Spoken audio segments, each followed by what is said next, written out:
Hello, my name is Melissa Andrews. I want to thank you for having me here today to listen to what I have to say about the conditions at Fluvanna Correctional Center for Women from 2008 to 2010. Let me tell you a bit of my background. I'm a 30-something-year-old mother of two boys, aged 16 and 18. I live in Fredericksburg.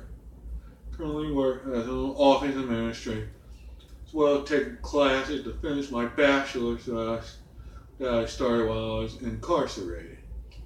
The ultimate goal is to finish my master's and get a counseling certificate that will enable me to help others help others who have a similar background to mine. I was incarcerated in 2002 for multiple charges of possession, larceny, violation, probation, weaponless robbery. I was sentenced to 9 years and 2 months. I did 8.5 years because of the good time I earned. Spent 14 months in Rappahannock Regional Jail in Stafford. Then went to Fluvanna in 2003 for 14 months. Then I was shipped to Virginia Correctional Center for Women in Goochland. Then returned again to Fluvanna November 2000 until my release of July of 2010. I am only here today not to bring people that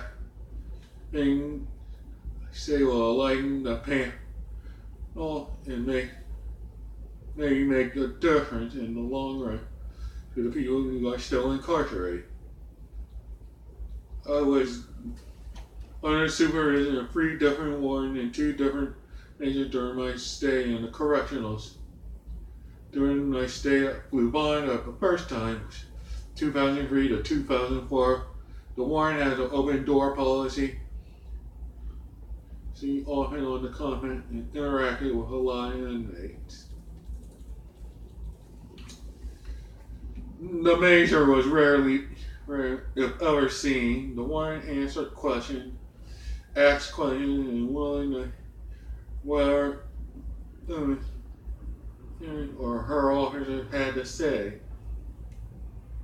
However, there were still a lot of sexual relations between officers and inmates. I never heard or seen a violent sexual exchange between officers because it's more of an exchange of the services between the two. Women will allow these officers to have sexual relations with them because they were lonely, wanted a better job, wanted more privilege, wanted less consequences for infractions, or just something to do. I'm not sure if you realize the self-esteem of incarcerated women, what goes to them to get the attention that will give them an advantage or anyone else, give them better self-esteem or lessen the consequence of their delinquent actions inside. However, I saw many of my fellow inmates and a few of my roommates where I had sexual relations with the officer, what it did to them. I was at Fluvanna the first, had a good friend that worked in the infirmary area, would go out to work during the day and night. I have sex with an officer in the office or a closet that held supplies with the medical building. The officer, she was having sex, but still works for the DOC. My friend and I would talk about workers that were having sex with the sergeant and lieutenant of the building. That was in 2003 and 2004. Many times, inmates would get special periods like 30 hours a week for work, but they work not infringing on any tickets they receive. few times during my 8.5 years that I asked suggestive things by an officer, like unwanted, or an officer may unwanted or not ask for advances of some sort. Medical building, there were many places without cameras at the time, even places without cameras when I left in 2010.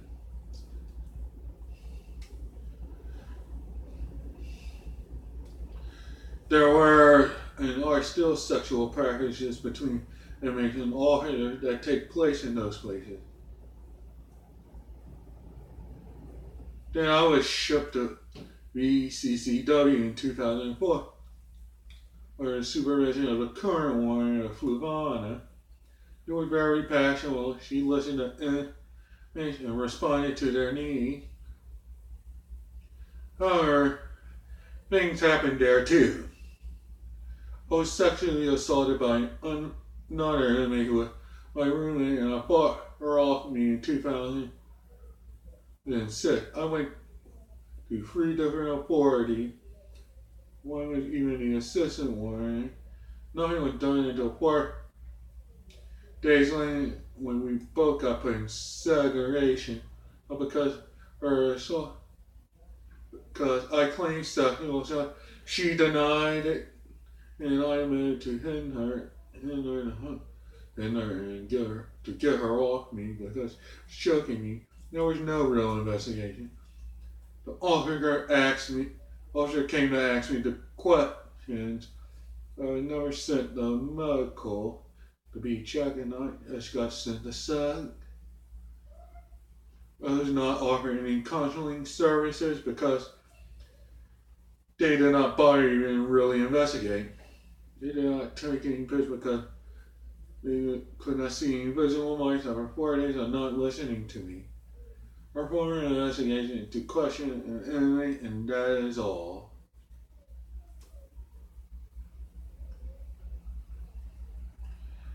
The policy is the same at Fluvanna now and always been that way. If someone tells any acts come in to them, an inmate is not taken seriously unless there are physical marks to prove the allegations.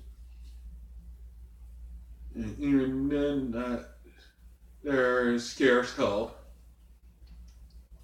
When an inmate accuses officer a decent act, an inmate is immediately put in segregation, and an officer comes talking to them. No medical service or mental service is offered to them. Most investigation or the officer moved to another building, and may be eventually released from segregation. So they may not have lived in the building they work, but they still have to see them and to deal with any repercussions. Other friends of that officer or the officer himself. Needless to say, that and of itself told me never telling you party anything because it did not do any good. I was punished for protecting myself. I went back to Fluvanna in November 2007. At the time, there was no major. The warden at the time not allowing communication with her at all about anything. Could not speak to her. The yard. She did not respond to inquiries. She changed everything she could possibly change. She believed say to Officer me, she took anything and anything out. Us, including her humanity, maybe we would not return to prison. You paid. Once the new major came in, it got even worse. We went from wing to wing and each building told us, you bitches think you've been living in kindergarten? I'm not your foreman and things are going to change. From that point on, there were policies implemented by the major and institute investigator, which is ironic and unfair because these two men secretly hating women who are in charge of making the very policy of women complain about. They will investigate the complaints and made about policies and women would be stigmatized or thrown into segregation. How you think it would feel to have a complaint make accusation against the very people making the policies? Do you think the women felt comfortable? Most women targeted and alone with nowhere to turn. They took away all the makeup and they had to cut their hair above the collar of their shirt. And if they didn't, they refused religion classes, vocation classes, GED classes, family or even terminated from visitation, graduation because the women stand there watching, cutting and choosing hair style wrong or too long. You ban a hugging and holding hands on anyone in the comment with anyone, including religious connection. Anyone allowed to hug, with hands and hug religious volunteers or each other doing any type of service. Could not even do these things to her. And anyone not even allowed to hug the chaplain anytime. All the people usually have be heard to come here to check. Now, isn't that a violation of religious freedom and just inhumane and segregation? There was a policy to use a dog collar on unruly inmates, already shackled and handcuffed. Did they really need a dog collar and leash? The major derogatory toward all the inmates and even the officer. There's a huge turnout when the new major came because they were saying they would not work for him because he was acting in the treat wrongly and they do not believe in him. They could not deal with how he ruled them. Also officers got more abusive because they were only new major's attitude, behavior towards them. Running the cell at Fluvanna, hello. There's no bathrooms in the cells in Fluvanna, so during shakedowns, which is what there'll be one officer working the bubble, controlling about 200 cell doors. They would let one person at a time. Even roommates have to wait their roommate to come back before they go to the restrooms. They were released 3 or 4 hours before the door would get open. They were when you use the bathroom, classic bath cups, bowls in their room. You use the bathroom on yourself, the logway. Later, you put in segregation until you personally approve your removal. I experienced this personally. Major started a week or so before the shakedown, March of 2008. It was around the time policy, one person at a time for the bathroom. The other peed ourselves, sent the sec, took over 3 hours, allows you the bathroom. But shakedowns after that, I learned I could barely drink anything for 5 days because you let out and go to seg again. That's just shakedown. List that night for the bathrooms as well. Up to an hour to use the bathroom. things are still going on now. I know this because I still write to about 10 inmates at Fluvanna on a weekly basis. The major's office still in Watch Command. It's the same building place as the old major's office. Some can add to that now. There's still a closet. However, there are still a closet bathroom right outside the major's office without windows again. In 2008, I had a roommate who was having sex with an officer in the bathroom bowl area of the building.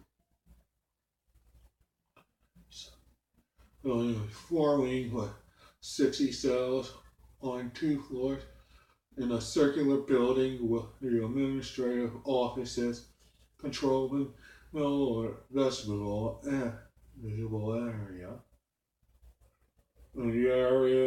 In that area, bathroom and supply closet with no windows. Officers and inmates had sex in that area. All the PRIA cameras are installed.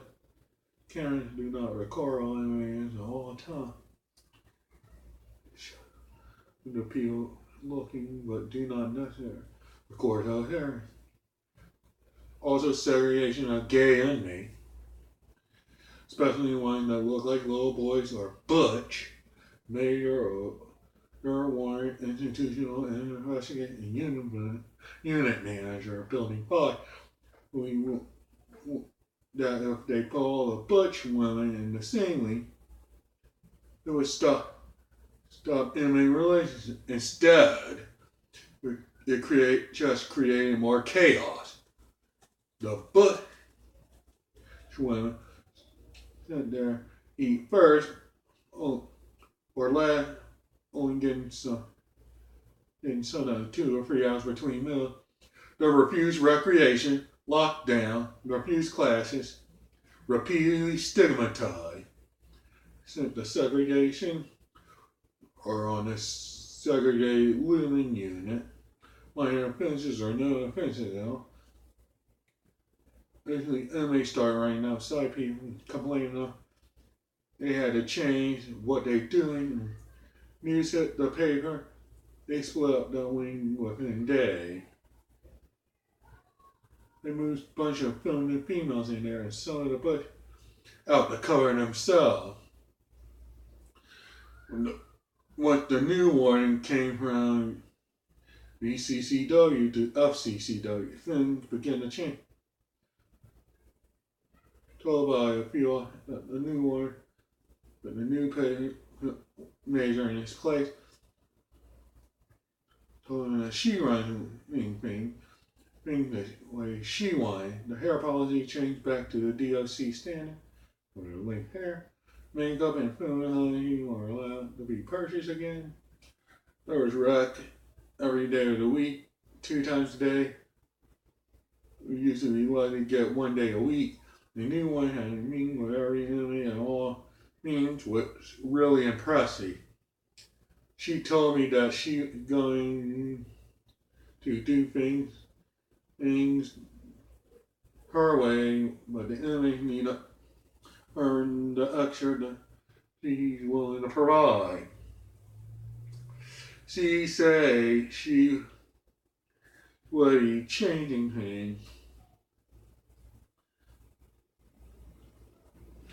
And if anyone needed to talk to her, contact her by way of anything else system, she would respond. The new one also say